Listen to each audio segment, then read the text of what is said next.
G'day and welcome back to Down the Shed with Byron's VT Commodore. Now this is a bit of a project that I'm working on at the moment and we need to change out the engine mounts. Now it's not too bad of a job to do, it's just a little bit tricky to get your hands in and around bits and pieces. And with the right tools on the passenger side, you can get the mount off relatively easy. But I want to show you also with the air conditioning compressor how to remove that out of the way. Tools for the job, some basic 15mm spanners. Ratchet spanner makes it handy. Even a stumpy ratchet spanner will make the job a little bit easier. Some 15mm sockets. I just got 3/8 drive for this. A couple of extensions, ratchet. Now this is my flex head ratchet, but I also use that as a breaker bar.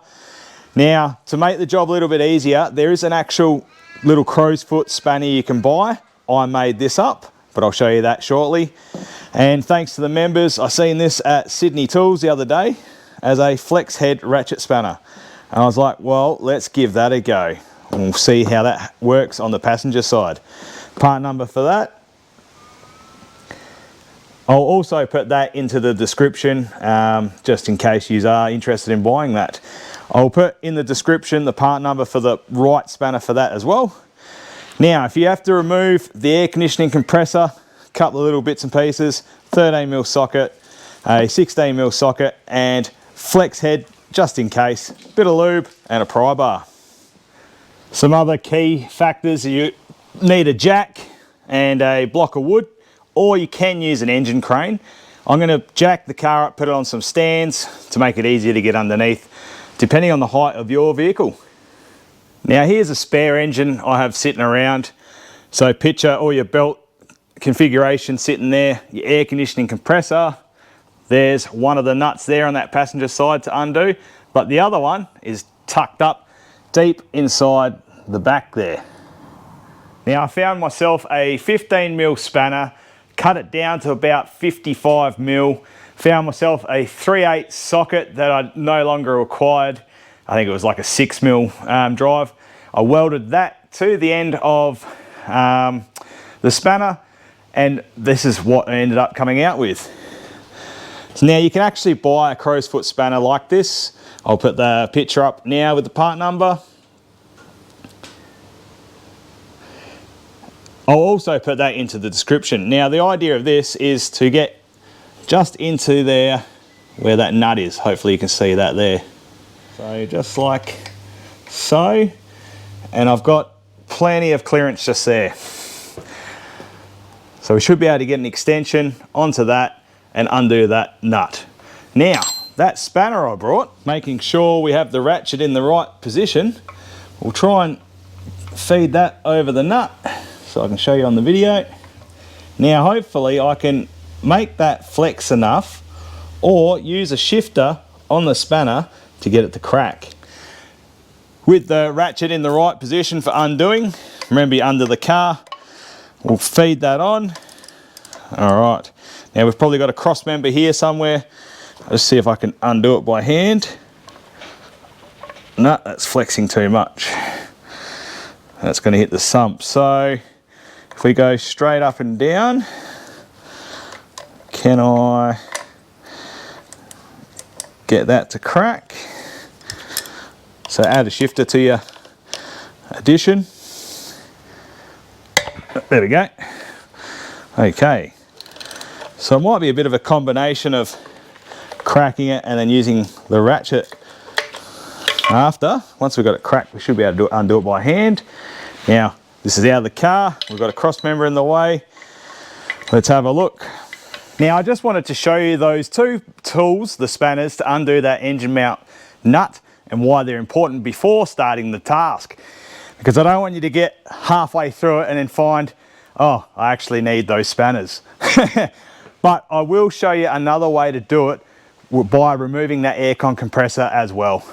Now I have the car all jacked up and on stands. The next thing you need to make sure is remember how much gap you've got at the back of the engine here before jacking it up. So it might be safe to take the plastic cover off so it doesn't go smashing on the firewall, etc. Just to get it up high enough to get the mounts into place. Again, add a 10mm socket to your work list. Now just going by feel, trying to get the 15mm spanner in there, just to initially crack these nuts. I couldn't get the ratchet spanner to fit on this side, but I got the ringy on there.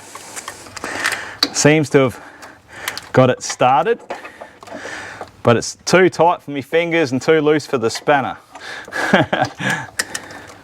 With my arms jammed down in between the battery cables that go here and the heater hoses that come out here, I had the offset spanner just sitting in there to undo that back nut there. I was able to crack it initially, and then I was able to just work back and forth a couple of times until I could just flick it with the finger. This front one, jeepers creepers, that was tight. Now you've got your bracket under here for the power steering, and I had the spanner on like so, and I was trying to pull it, I just couldn't get it to go. With the pry bar jammed just down in here, here's the pry bar, I just had that down in there, and then just forced it, making sure that the spanner was still on the nut nice and snug.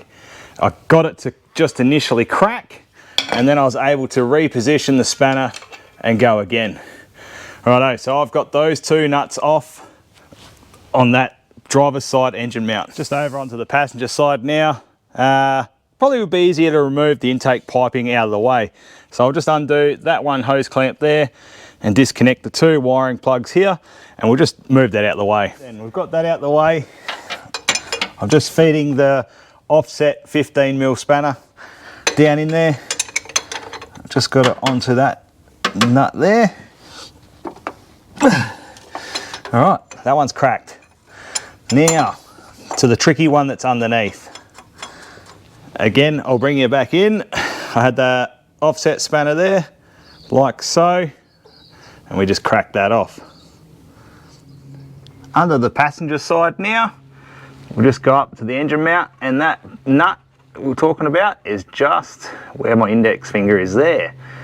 So we'll see how we go trying to crack that off. I'm going to try with my new ratchet spanner and see what we can do there. Alright, I've got it on. Nah, you've got, oh, I got it to crack, but you haven't really got much room there for the spanner. But at least now, if we can hold our hand or finger on top of that nut, you can ratchet back and forth, kind of. Is that ticking? It's not ratcheting back because it's loose. Okay, now I'll just quickly show you with the other spanner that I made and what we need. There we have it, with a 6-inch extension and that little spanner.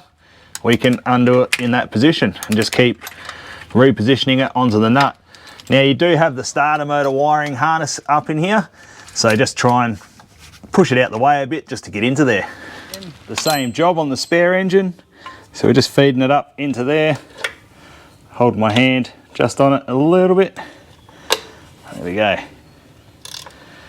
So you can get to it like that as well. There we have it. That little spanner is on, and just enough movement to move back and forth. And with the extension coming up from underneath, hope you can see that. That's what I was doing. Now it's time to move on to the other two nuts that hold the mount onto the cross member. Two on that side and two on this side here. Right.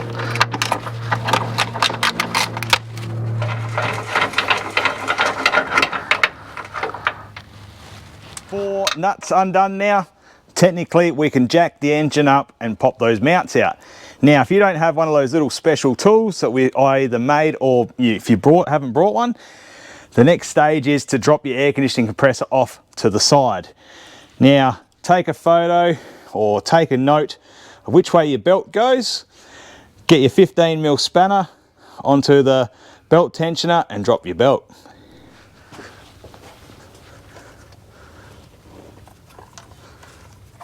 Belt off, disconnect the air conditioning plug just there. Underneath here we have 2 15mm nuts you will need to undo. I'll show you on this other engine. And on the side, just underneath the exhaust manifold there, you might need a 13mm socket for the nut bolt at the back. Here's another view of it. So that's the 15mm nut there and there. the harness you've removed, and there's the 13mm bolt that goes into the side. Now with that all undone, you'll need to carefully wiggle your air conditioning compressor off and just strap it to the side of the body. So just down there, just somehow tie it out of the way with some cable ties or something, or just hold it out of the way there. So now you can get to the engine mount that goes to the block. You'll need to support the engine first with the jack and piece of wood just going across the sump, just to take the weight initially. Now you can undo the 3 16mm bolts off the side of the block and pull that bracket off. We'll pull that out, and then on the bench you'll be able to get to that inner nut. Now you may have to jack the engine up just that little bit more to be able to wriggle the mount out of place, but that's pretty much what you can do if you haven't got those tools. Now I'm up to the point of dropping these engine mounts out, so I'll jack the engine up slowly and just keeping an eye on the back of the engine to the firewall, making sure I'm not crushing it.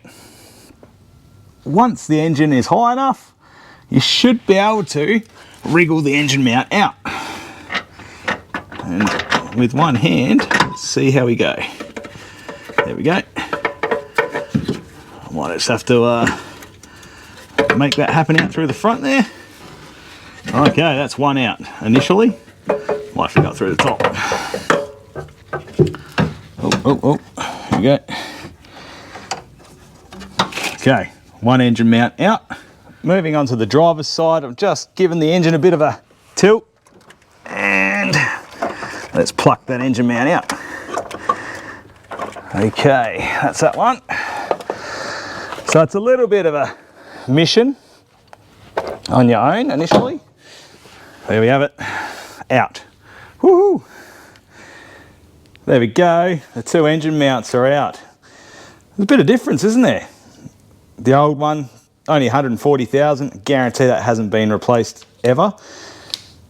Righto, time to fit the new ones in. For anyone interested in the part number, I'll put it in the description anyway. It's MT8006 is the engine mounts I'm using. Now for this driver's side, down the bottom there's where the mount bolts into the cross member, there's elongated holes. But what I've done is I got this engine mount to start first, just by pushing it over, wriggling it into spot, and then I've got the mount to sit in there, and I've just done the two top nuts up a couple of turns, just enough so that it holds the mount in place.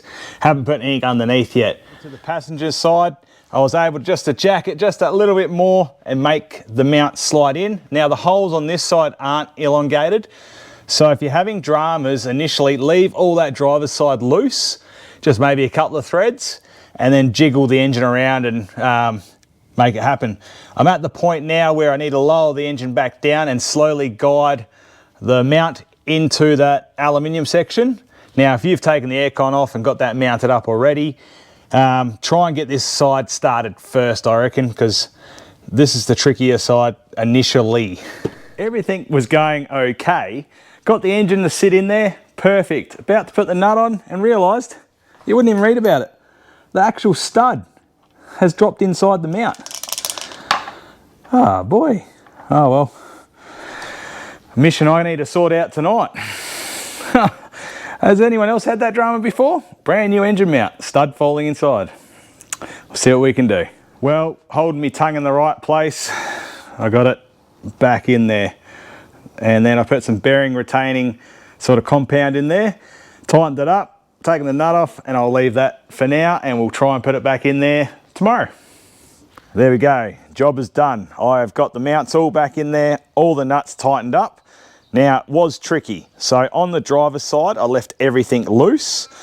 On the passenger side I ended up just starting one nut just on top there, just to get it initially holding in place.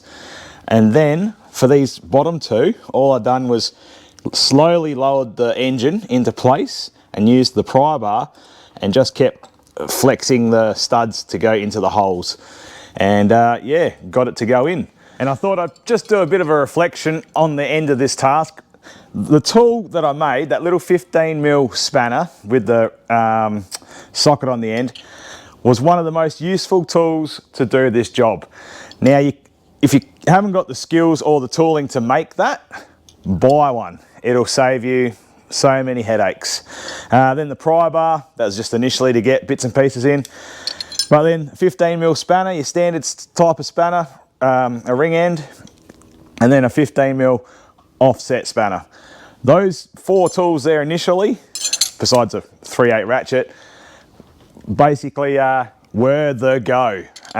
Yeah, but anyway, I hope this video helps you out, just even gives you the heads up on what you've got to tackle. If there's any other tips or tricks we can share with other people, throw it in the comments to help a brother out. Otherwise, yeah, dirty thumbs up, take it easy, and I'll see you when I'm looking at you.